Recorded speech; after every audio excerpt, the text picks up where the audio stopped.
All right. The second lesson had to do with that scene in heaven with Joshua the high priest being put on trial. The man was confused about what I said, and so we had to clarify it. And then Damien remembered something that I just had to stick in there because it just made it clear. Zechariah's vision now. Then he showed me Joshua the high priest standing before the angel of Jehovah, and Satan standing at his right hand to accuse him. And Jehovah said to Satan, he said it through the angel now, Jehovah rebukes you, Satan. Even Jehovah who has chosen Jerusalem rebukes you. Is not this man a brand plucked out of the fire? Now, the editor was confused by that because he thought that statement must have let all of heaven know that Satan was wicked. And as we were discussing, that it didn't do that. What that was an announcement of the verdict. Satan lost that case against Joshua even though it was airtight. That angel himself mentioned the iniquity of Joshua. He was guilty. He had transgressed the law. His robes really were dirty. But what the angel said was, the Lord rebuke you, Satan. Give him some clean robes. They put clean robes on him and a mitre. Glory to God. Satan lost his case, but he shouldn't have according to the law. And according to the law, the angel, Jehovah, according to the law, had no basis for pronouncing Satan as the loser.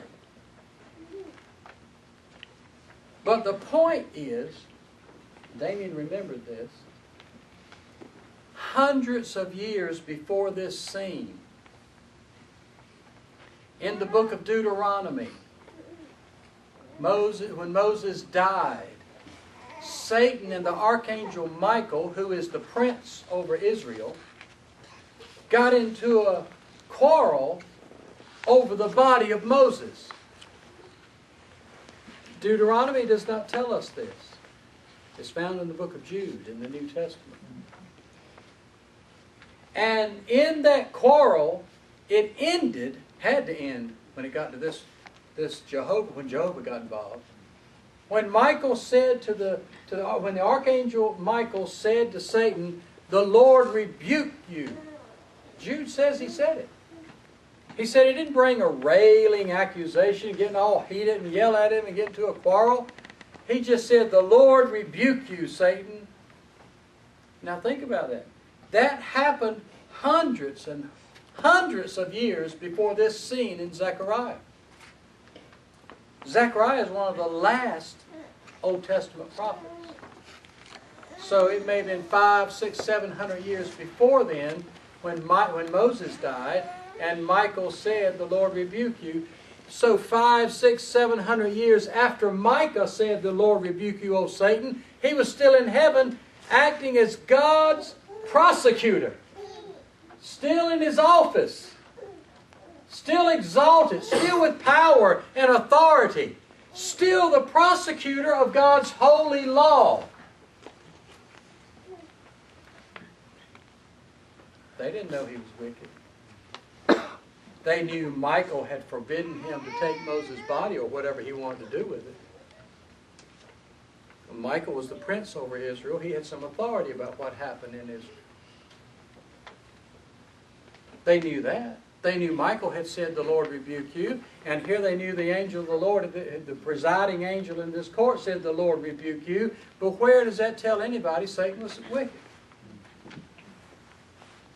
Apparently that was just a phrase where whoever lost the case in heaven, or whoever God said, "No, you can't do that," apparently that's a phrase he said, "The Lord rebuke you." That's the end of it. There's absolutely no suggestion that whoever had that said to them was wicked. Nothing in the Bible suggests that. We know Satan was wicked, but that's not what that phrase means. So the man reading my book just didn't understand. So It was in Greek in the New Testament. Rebuke was in Hebrew in the Old Testament. Yeah.